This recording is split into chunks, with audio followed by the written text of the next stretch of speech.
guys! Welcome back sa aking channel. So sa video na to, ang ituturo ko naman sa inyo ay kung paano nga ba maiiwasan yung mention na nauuso ngayon sa Facebook.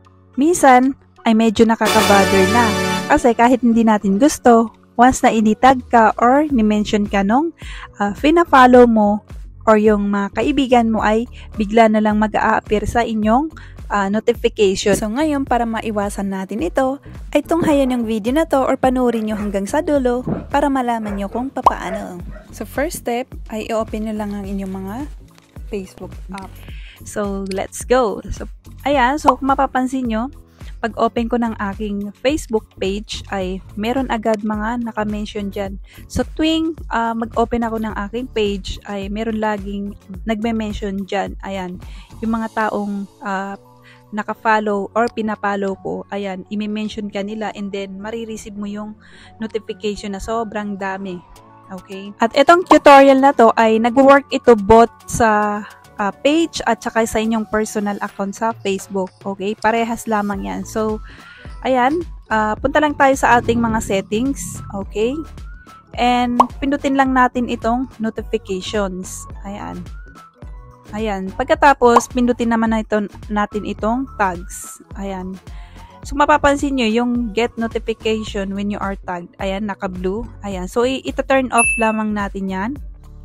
Ayan. And dito naman, receive notification for batch mention. Ayan. I-turn off din natin yan. And post you have commented on before. Ayan. Pwede nyo rin yan i-turn off. Ayan. At saka yung mga groups na sinasalihan nyo, ayan, pwede nyo rin i-turn off. Ayan, pumili lamang kayo. Ayan. Pero para sa akin, para wala na akong ma-receive, ay tina-turn off ko na siya lahat. Okay. So, ayan.